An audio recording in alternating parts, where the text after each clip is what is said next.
vou falar sobre o serial killer mais jovem da América. Um jovem chamado Jesse Pomeroy, uma criança que matava outras crianças. Foi o jovem que teve a pena perpétua com menor idade na América. Nasceu no dia 29 de novembro de 1859, na cidade de Charleston, Massachusetts. Jesse, segundo conta a história, tinha um pai extremamente abusivo, um pai que o espancava e que quando o fazia, o deixava nu e que também abusava sexualmente dele. Jesse nasceu com um probleminha no olho direito que tornou o olho dele totalmente esbranquiçado, o deixando cego. Isso fez com que ele passasse vários problemas na escola. Ele sofria bullying, ele era maltratado, ele era escarniçado pelos maiores que ele, pelos mais altos, e consequentemente fez com que Jesse começasse a fazer o mesmo com os menores. Segundo a história, gente, Jesse tinha mãe chamada Ruth Pomeroy, que era a única pessoa que dava um pouco de conforto a ele, tá? E também ele tinha um irmão mais velho, que também sofria abusos por parte de pai, na verdade a família toda, né? O Thomas Pomeroy, que é o pai dele, abusava de Jesse, do irmão mais velho e também da mãe. Era um cara totalmente desequilibrado e a gente pode falar que ele era a favor do sadismo, pois tinha um alto índice de sadismo na forma como ele maltratava os filhos. Segundo conta relatos, ele amarrava os meninos, ele chicoteava, ele batia com fio de cobre e ele chegava algumas vezes até a colocar os dois meninos numa banheira com várias pedras de gelo e simulava como se estivesse os afogando. E aí a Ruth Pomeroy chegou no limite dela e ela se cansou da situação até que ela pegou um dia uma faca, né? Teve uma briga muito acirrada com Thomas e o colocou para fora, dizendo que se ele retornasse, ela o mataria. E claro que, como toda boa mãe, ela fez isso em defesa dos seus filhos, sendo que eles já tinham passado por isso muitas vezes. E o irmão mais velho de Jesse também o rejeitava, tá, gente? Mais por uma questão da época do pai, que ele tentava fazer com que o pai parasse de bater nele, meio que idolatrava o pai, e também porque ele era mais velho, ele já estava naquela fase de conhecer garotas, né? E como o Jesse sofria altamente, muito pesado na escola, acabava que o irmão também o rejeitava. Então ele só tinha a mãe. Isso fez com que Jesse Pomeroy criasse uma personalidade solitária. Então ele passava dias e dias lendo livros, só que livros que falavam sobre paixões baratas, sobre sexo, sobre guerra. Então era aquele caos na mente dele, né? A gente diz assim que o que ele lia naquela época, o que ele absorvia, era o que hoje a gente chama dos jogos de videogames violentos, que levam aí essa criançada, os adolescentes a cometerem algumas atrocidades dentro de casa, dentro das escolas, tá bom? E aí o que acontece? Quando Jesse fez 12 anos, ele matou os canários de Ruth. Ela tinha uns canários de estimação e ele simplesmente degolou todos esses canários. E Ruth sabia que tinha sido o filho dela, porque ela já tinha observado um pouco sobre essa personalidade viciosa que o Jesse tinha puxado para esse lado um pouco ruim. Inclusive, Jesse gostava de brincar como se ele fosse dos livros de romance, como se ele fosse a parte indígena, né, e tinha os americanos. Eu não sei se vocês sabem um pouco sobre essa história dos índios no norte americano. Eles eram altamente cruéis, né? Eles brigavam e eles tinham essa coisa de escarniçar, de tirar essa parte aqui do couro cabeludo, né? De arrancar cabelo, de degolar homens, cortar cabeças, pendurar em espeto. Então ele lia muito isso e acabava que ele começou a simular um pouco isso. Então ele começou primeiro com os canários da mãe dele. E aí com 12 anos o Jesse, infelizmente, teve sua primeira vítima, que não foi fatal, tá, gente? Ele começou primeiro batendo em crianças, ele amarrou um menino numa casinha que tinha, que chamavam de casa de campo, mas era uma casa meio que abandonada. Ele espancou esse menino, ele deixou o menino nu, ele espancou esse menino de tal forma que quando encontraram esse menino amarrado e meio que desmaiado, esse menino não teve de forma nenhuma como contar quem tinha sido o seu agressor, né? Então, fisicamente, mentalmente, o menino ficou totalmente abalado, tá? E aí ele começou a fazer a mesma coisa com outras crianças também, que nunca relatavam muito 100% quem era o seu agressor. Só que aí passou dos 9, passou de 10, passou de 11, passou de 12 crianças que começaram a relatar aos seus pais, que automaticamente iam até a polícia também para relatar essa violência, tá? Então teve um menino chamado Robert Gold, tá? Ele teve o couro cabeludo arrancado, ele teve seu nariz cortado e várias partes do seu corpo esfoladas. E sempre era em torno assim, 5, 6, 7, 8, 9, 10 anos, as crianças que o Jesse sempre atacava. E teve um menino que ele espancou de uma forma, e além de ter espancado, ele meio que castrou o menino, ele arrancou parte do pênis do garoto, deixou o menino desdentado, com o nariz quebrado, o menino ficou todo arrebentado, inclusive ele teve um menino que ele pegou uma faca, esfaqueou esse menino todinho, ficou jogando sal grosso no menino, né? Só que aí começaram a fazer os relatos para os seus pais de como era a característica desse menino. E as características sempre eram parecidas. Um menino alto, de cabelo castanho, um queixo mais andunco, né, mais puxado. Disseram que sempre tinha um olho que como se tivesse uma deficiência. E aí a polícia fez um retrato falado de Jesse, tá? Esse retrato falado foi parar num jornal muito importante na época, que é o Blue Couple. E aí o que acontece? Nesse retrato falado, eles davam um valor para quem capturasse esse garoto que estava espancando praticamente todos os garotos da cidade.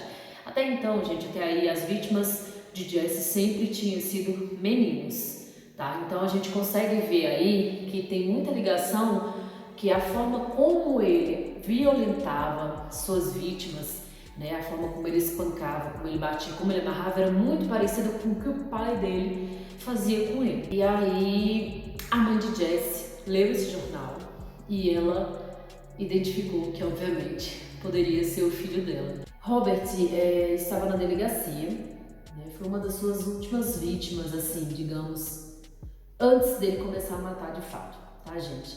O Robert estava na delegacia e aí acho que bateu algum estado de consciência no Jesse Pomeroy e ele resolveu ir até a delegacia. Mas chegando lá, ele avistou o Robert, que é um menino de 5 anos, só que o Robert o viu de frente lá à delegacia. Na mesma hora, ele apontou para o policial que aquele havia sido o menino que havia feito aquilo com ele. E aí o policial correu atrás de Jesse, conseguiu pegá-lo, tá? E aí a gente começa a parte em que a Ruth Pomeroy entra em defesa do filho. Ele foi levado para um local, tipo uma sala de aula, em que todas as vítimas foram reunidas e essas vítimas reconheceram Jesse. Então, automaticamente, como ele era menor de idade, ele não poderia ser preso. Ele teria que ir para uma instituição de menores de idade, que a gente chama, ou que eles chamavam na época de reformatório. Ele foi para o reformatório, né, como sendo tido como uma criança que tinha uma desestrutura familiar, um pai que era sádico, né? Então tentaram amenizar a situação dele ali, obviamente. Uma criança, a gente nunca imagina que uma criança vai ser um psicopata. Só que a Ruth Pomeroy não aceitou isso. Ela sempre achou que a culpa do filho dela reagir assim era todo o bullying que ele sofria dos outros alunos na escola pelo seu olho defeituoso, né, esbranquiçado e cego. Ela achava que se as outras crianças parassem de mexer com Jesse, automaticamente ele também pararia de cometer seus pequenos delitos. O julgamento definiu que ele ficaria 6 anos no reformatório, né, para que ele pudesse ser reformado de tudo aquilo que o Jesse sentia ou que ele não sabia lidar e de toda aquela maldade que ele cometia com outras crianças. Ele foi com 12 anos para o reformatório e ficou intitulado que ele sairia somente quando completasse 18 anos. Mas sua mãe mexeu os pauzinhos e conseguiu fazer com que Jesse saísse após 17 meses de reformatório. E o que ela fez? Ela pegou os filhos e se mudou para uma outra cidade e abriu uma loja de roupa, né, para manutenção de si e, obviamente, dos seus meninos, já que ela estava criando sozinha. E aí é onde a gente vê que a Ruth teve muita parcela de culpa nessa situação. Em que situação? Ela não teve culpa sobre o que o filho dela fazia. Ela teve culpa sobre ter feito isso para tirar o Jesse do reformatório, para que ele pudesse mudar, ou melhorar, ou parar com toda essa violência que existia dentro dele. Então Ruth conseguiu a liberdade condicional para seu filho Jesse. Em 18 de março de 1874, uma garota chamada Kate Curr saiu de casa para comprar um caderno da escola. Ela tinha 10 anos na época e nunca mais voltou. Segundo testemunhas, a viram na loja da senhorita Ruth, né, a loja de roupa que ela comprou quando se mudou com os filhos. Mas, no relato ali para a polícia, todos do bairro já conheciam as histórias de Jesse. Não era novidade para ninguém que aquele menino havia cometido atos atrozes e espancado crianças menores do que ele. E todos ficaram com muito medo quando souberam por testemunhas que o último local que Kate tinha sido vista tinha sido na loja da senhorita Ruth, tá? Mas a polícia foi até o local, procurou e não encontraram evidência alguma de que o Jesse, ou a mãe, ou o irmão do Jesse pudesse ter parcela de culpa no desaparecimento da garota. Ruth afirmou que seu filho, primeiramente, nunca havia machucado garotas, ele só machucava garotos, e que os 17 meses dele na escola de reforma havia sim transformado, melhorado e reformado seu filho. Quando foi na data de 22 de abril de 1874, outro garoto desapareceu. Nosso Horace Miller, um garoto de 4 anos, loiro, dos olhos azuis, a coisa mais fofa desse mundo. Mas, segundo relatos, testemunhas, viram ele com um garoto um pouco mais alto e mais velho.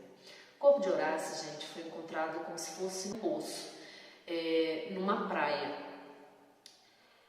bem distante, num local bem remoto. Por que foi encontrado? Tinham 2 garotos que tinham ido pescar, e a parte onde eles pescavam, que ficava uma parte um pouco mais rasa de onde o mar batia, era exatamente na parte onde o Jesse tinha jogado o corpo do Horace. Quando os meninos encontraram o corpo, imediatamente eles correram, contactaram adultos, que automaticamente contactaram a polícia, e aí o sumiço de Horace foi resolvido. Como o corpo de Horace foi encontrado? Tinham enormes 2 cortes profundos no pescoço, 18 facadas no abdômen. Seu peito também, assim como os outros que ele havia violentado, mas não chegado à parte de matar, né, também havia sido arrancado, castrado. Horácio só tinha 4 anos na época. E aí a polícia começou toda aquela reviravolta na cidade, tentando desvendar esse mistério de quem havia sido o assassino de Horace, apesar deles saberem que ele estava com o garoto mais velho, ninguém sabia dizer quem era esse garoto, digo, das testemunhas. Aí o que acontece? A mãe de Jesse começou a ouvir todo o burbúrio da cidade e, mais uma vez, muito preocupada, resolve pegar os filhos, vender a loja de roupa para poder se mudar. Mas aí é onde nós chegamos à conclusão, de onde a polícia chegou à conclusão de que Jesse era o culpado tanto da morte de Kate Curry como do Horace Miller. O pessoal que comprou a loja da mãe, né, de Ruth Pomeroy, achou o corpo da Kate Curry embaixo, no porão da loja, e ele estava soterrado com cinzas. Mas o corpo, após a autópsia, né, ali da polícia, foi identificado que a menina havia sido estrangulada, que ela havia sido violentada. Consequentemente, o estrangulamento foi o que levou ela a óbito. Aí, dito e feito, como eles já tinham suspeita de que tinha sido Jesse, só faltava o corpo, como acharam o corpo dela na loja, na antiga loja que ela tinha, da mãe de Ruth, né, da mãe de Jesse, a polícia foi prender o Jesse. Localizaram ela com os filhos. Jesse teve a sua condenação no dia 10 de dezembro de 1874. Ele foi condenado à prisão perpétua em uma cela solitária, porque subentendeu a polícia, o juiz e todos que participaram do processo de que ele não tinha condições alguma de ter contato com nenhum outro ser humano, mesmo que fosse da espécie dele, já que na prisão a gente subentende que todos ali têm algum tipo de parcela de culpa de desnível social, de falta de caráter e de conduta na sociedade. Tá? Gente, o FBI classificou o Jesse como um assassino extremamente organizado. Falavam que ele organizava, que ele premeditava, que ele sabia como ia fazer a coisa e que ele sabia que estava matando. Ou seja, ele tinha sim intenções muito claras de matar. Então ele era um psicopata frio, muito perigoso e tinha que ser retirado da sociedade.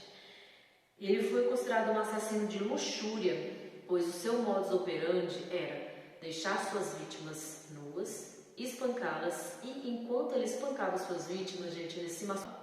Por isso que todo mundo faz aquele retrocesso sobre o pai de Jesse, que, segundo relatos até da própria Ruth, ele fazia assim com o Jesse, ele deixava o Jesse nu, amarrava, espancava e abusava sexualmente e se masturbava enquanto espancava o próprio filho. Né? Então a gente vê aí que tem um espelho. Refletiu em Jesse, que automaticamente refletiu em qualquer outras pessoas ou crianças ou menores que ele pudesse atacar a situação. Jesse passou realmente uma vida reclusa em prisão perpétua, tá? E ele morreu na cadeia. Ele faleceu no dia 29 de setembro de 1932.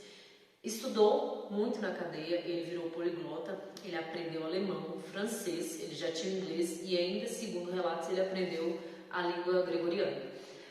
O Jesse tentou escapar diversas vezes da prisão, por isso que ele não tinha diminuição de pena ou qualquer outra prerrogativa.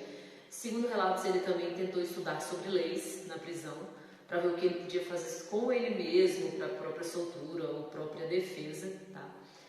E é isso, fiquem atentos, pais, aos seus filhos, lembrando que essa história é sobre uma criança que matava outras crianças.